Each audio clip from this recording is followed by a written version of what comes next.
Connaissez-vous Jésus-Christ? Cette émission livre la vérité de la Bible à ceux qui n'ont pas la foi chrétienne, à ceux qui sont nouveaux à l'Église ou à ceux qui veulent connaître les vérités fondamentales du christianisme. Cette émission est menée par Sangdin Lee, pasteur de l'Église coréenne et missionnaire de CCMF, Communauté coréenne des missions pour la francophonie au Bénin. Et je suis Eunzi Park, missionnaire de PCKWM, Mission mondiale de l'Église presbytérienne de Corée et de CCMF au Bénin.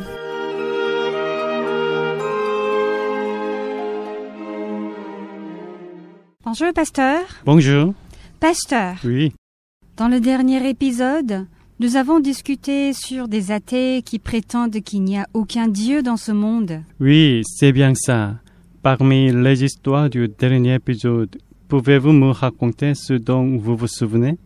Cela va aider nos auditeurs. D'accord, pasteur.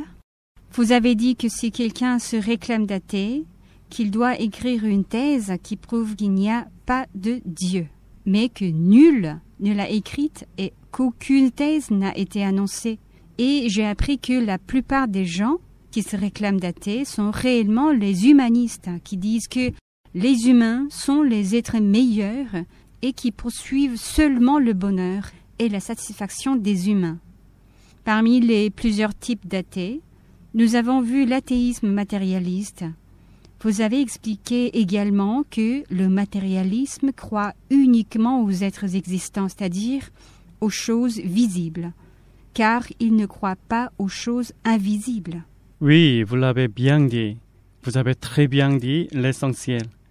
Cet athéisme matérialiste a affecté le développement et la propagation de l'évolutionnisme.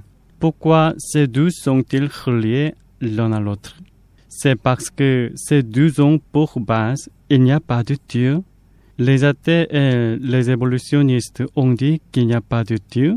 Et tant de gens étaient ravis et adoraient leur idée. Certaines personnes ne montrent pas ouvertement leurs sentiments, mais adorent secrètement entendre qu'il n'y a pas de Dieu. Et d'autres personnes acceptent chaleureusement et même applaudissent les gens qui le disent. Pourquoi donc les hommes aiment l'expression « il n'y a pas de Dieu » ? Eh bien, moi aussi, j'en suis bien curieuse. Peut-être ils le sont parce que rien ne les gêne. Celui qui avait péché avant, celui qui pêche maintenant, et celui qui a le plan de commettre un péché, espère qu'il n'y a pas de Dieu. Alors, les soi-disant athées sont en fait les personnes qui souhaitent qu'il n'y ait pas de Dieu. Ils revendiquent des théories absurdes ayant pour base « il n'y a pas de Dieu ». Les évolutionnistes ont présenté les théories qui étaient en réalité des mensonges et des hypothèses non justifiées, commencées par une idée comme « s'il n'y a pas de Dieu, ceci et cela serait possible ». Ils ne peuvent alors plus renoncer à ces mensonges, car de nombreuses personnes ont été passionnés par cette théorie. C'est pourquoi ils valident disant « Bon, de toute façon, tant que c'est fait.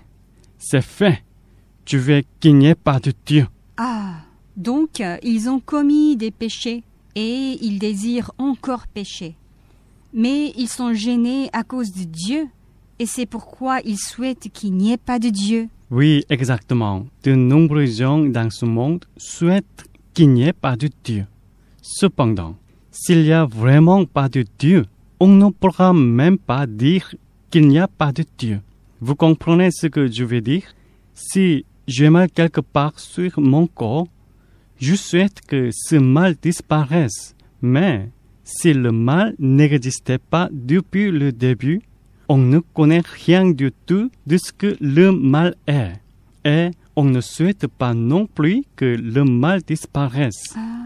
Si l'argent n'existait pas depuis le début, il n'y aurait pas de cupidité pour l'argent. Si Dieu n'existait pas, on ne souhaite même pas qu'il n'y ait pas de Dieu. Les gens commettent des péchés disant probablement Dieu n'existe pas. Je crois que Dieu n'existe pas. Dieu n'existe pas du tout depuis le début. Et ils les répètent obstinément comme une formule magique pour être hypnotisés, ni plus ni moins. Nous devons donc bien réfléchir à si Dieu existe ou pas, car c'est comme une jeu déraisonnable si nous mettons notre destinée éternelle sur ce qui n'est pas sûr. Ce n'est pas trop tard. Je vous demande de bien considérer cette histoire dès maintenant. Il ne faut jamais prendre à la légère le thème « Il y a vraiment Dieu ou non ?» C'est ça.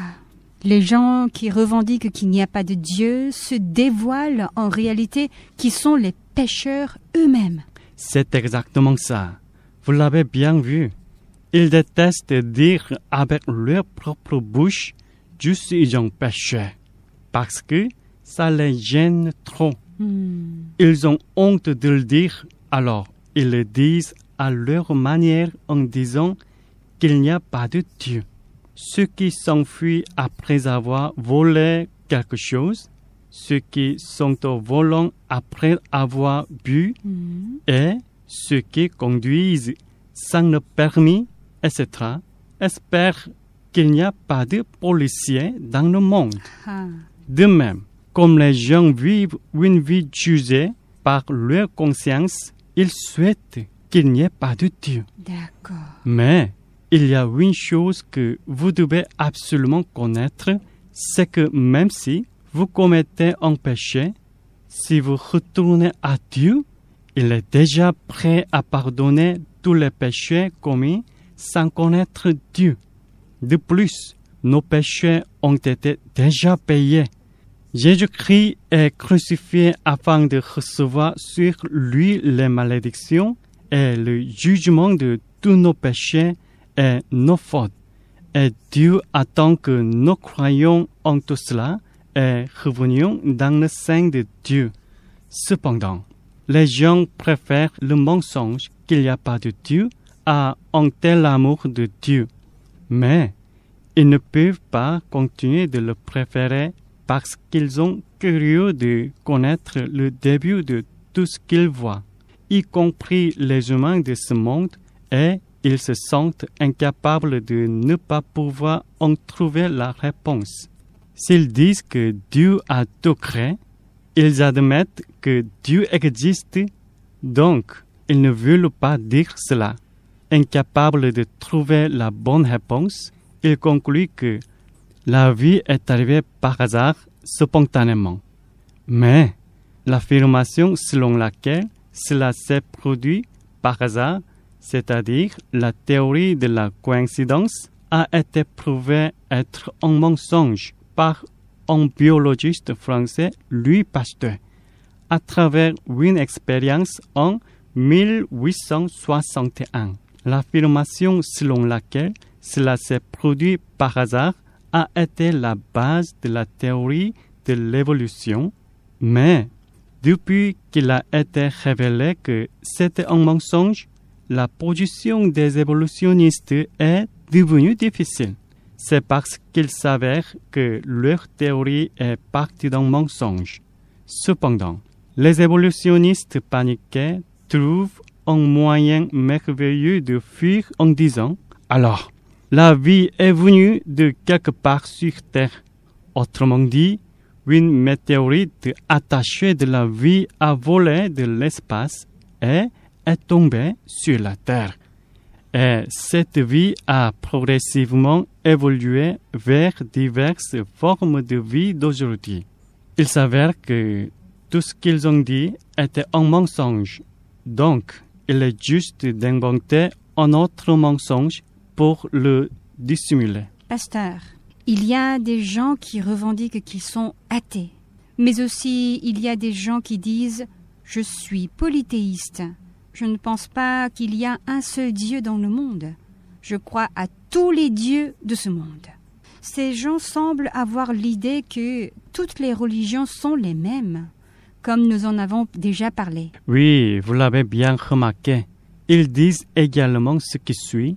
Il y a beaucoup de gens dans ce monde. Il y a beaucoup de races différentes et il doit y avoir beaucoup de dieux. Comment peut-on dire que Dieu de l'éternité est le seul Dieu? Alors, quand est-ce que le polythéisme a commencé? Personne ne peut connaître le temps exact du début du polythéisme. De nombreux savants pensent que le polythéisme existait avant même que l'histoire humaine ne soit enregistrée. Comme les humains sont des êtres faibles, leurs désirs et leur dépendance envers des êtres transcendants sont forts. Alors, il est probable que le culte de divers dieux se répande en même temps que l'humanité se diffuse dans ce monde. Les archives de l'histoire de l'humanité nous montrent bien que de nombreux pays comme Assyrie, Babylone, Perse, Égypte, Grèce, Rome, etc. ont adoré divers dieux. Comme je vous l'ai dit la dernière fois, chaque pays du monde a des histoires de dieux vénérés par son peuple, c'est-à-dire des mythes. Dans ces mythes-là, plusieurs dieux apparaissent. Certains pays servent toujours de nombreux dieux apparus dans des mythes. Pasteur, le bouddhisme ne met-il pas en évidence l'athéisme? Lorsque Siddhartha Gautama, le fondateur du bouddhisme, vivait en Inde, on faisait des sacrifices à de nombreux dieux vénérés dans le brahmanisme.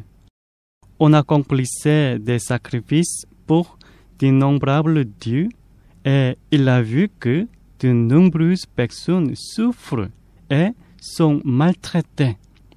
Siddhartha a découvert que les sacrifices faits à des dieux n'étaient pas pour les dieux, mais que c'était plutôt des prêtres des dieux qui étaient dans une classe élevée à cette époque, qui mangeaient bien et vivaient confortablement.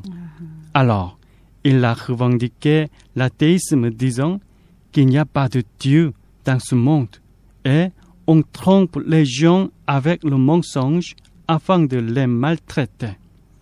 Mais ce qui est intéressant, c'est que si vous regardez le bouddhisme d'aujourd'hui, il dit qu'il y a plusieurs dieux et il les sert. Il enseigne même que les humains peuvent parvenir au niveau des dieux lorsqu'ils obtiennent une grande illumination. Il enseigne que les humains ne sont pas les serviteurs de Dieu, mais les humains eux-mêmes sont leurs propres maîtres. C'est un mélange de polythéisme et d'humanisme. Pasteur, Oui. alors, à part le bouddhisme, ils sont comment? L'hindouisme, le jaïnisme et le sikhisme qui sont issus du brahmanisme. Y a-t-il des dieux qu'ils adorent? Tout d'abord, le jaïnisme n'est pas une religion au service de Dieu, mais une sorte de philosophie dont le but est de libérer l'âme de la souffrance par des efforts individuels. Et le sikhisme croit en un Dieu unique qui a créé l'univers, mais ce Dieu n'est pas le Dieu dont nous parlons dans le christianisme. Et dans le sikhisme, on apprécie les enseignements des chefs religieux et on essaie de les suivre. Enfin, parlons de l'hindouisme. Le nombre exact de dieux adorés dans l'hindouisme est inconnu. Oh là là. Cependant, l'une des choses que l'hindouisme prétend est que lorsqu'une personne meurt, elle devient un dieu. Alors, si les gens qui étaient morts entre-temps devenaient des dieux, il y aurait beaucoup de dieux qu'ils adoraient. Il y a longtemps, on disait que le nombre de dieux vénérés dans l'hindouisme était de 330 30 millions. Wow. Je ne sais pas exactement combien de personnes sont mortes depuis lors. Mais si vous comptez selon l'enseignement hindou, qui croit que les personnes qui sont mortes sont devenues des dieux, le nombre de dieux qu'elles adorent a dû augmenter énormément. Wow. Ils adorent vraiment beaucoup de dieux. Pasteur, n'y a-t-il pas d'histoire sur divers dieux dans ce monde? Oui, si vous regardez la mythologie grecque et romaine, il y a tellement de dieux différents. Le ciel est un dieu, la terre est un dieu, le soleil, la lune, les étoiles, la mer, le vent et le feu, tout apparaît comme un dieu. En Égypte, surtout, ils adoraient leur roi comme un dieu, et le Nil est aussi un dieu. Une grenouille, un taureau, un serpent, un chat, un singe et même un pou. Ils servent tout ce qui est visible aux yeux humains comme Dieu. Au Japon, le nombre de dieux vénérés par les gens est de 8 millions. Bien sûr, tous les Japonais ne vénèrent pas ces dieux, mais vous pouvez voir qu'ils servent trop de dieux. Si quelqu'un ne connaît que 10 dieux et les sert seulement, il s'inquiète si d'autres dieux deviennent jaloux et le maudissent. Par inquiétude, il cherche alors d'autres dieux pour les servir. En vous écoutant, je me souviens de quelque chose de semblable à cela dans la Bible. C'est vrai. Acte 17 rapporte les expériences de l'apôtre Paul à Athènes. Paul a vu de nombreux autels à Athènes où les gens faisaient des sacrifices à de nombreux dieux. Et Paul a dit cela aux Athéniens. « Hommes athéniens, je vous trouve à tous ces égards extrêmement religieux, car en parcourant votre ville et en considérant les objets de votre dévotion, j'ai même découvert un autel avec cette inscription à un Dieu inconnu. Ce que vous révérez sans le connaître, c'est ce que je vous annonce. » À cette époque, les habitants d'Athènes offraient des sacrifices à de nombreux dieux. Ils pensaient qu'il y aurait probablement des dieux dont ils ne connaissaient pas le nom, et de peur que ces dieux ne soient en colère de ne pas être servis correctement parce qu'ils ne connaissaient pas leur nom, ils ont gravé au Dieu inconnu sur l'autel et ont offert des sacrifices. Si on traduit ce que Paul a dit aux Athéniens, je vous trouve à tous égards extrêmement religieux. Dans le sens origine, ce serait comme suit. Vous êtes trop superstitieux. Les Athéniens connaissaient les noms de nombreux dieux et les servaient, mais ne connaissaient pas Dieu, le Créateur et le Seigneur de tout l'univers. C'est pourquoi il a dit, vous avez écrit à un Dieu inconnu. Alors, je vais vous expliquer qui est le Dieu inconnu. Écoutez-moi bien. C'est pareil même maintenant. Les gens adorent et craignent encore de nombreux dieux qui n'existent même pas. Beaucoup de gens disent qu'il n'y a pas de Dieu ou qu'il y a beaucoup de dieux parce qu'ils ne veulent pas reconnaître le seul Dieu de l'Éternel.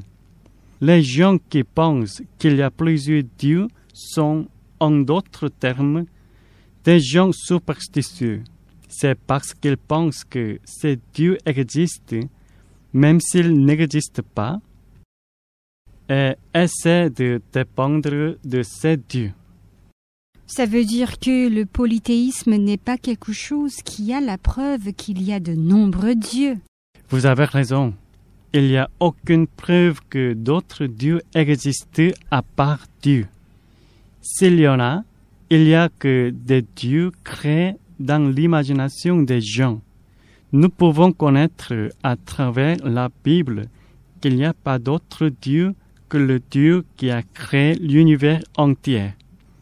Dire qu'il n'y a pas de Dieu et qu'il y a beaucoup d'autres dieux en plus de Dieu de l'éternité sont en fait des ruses de Satan.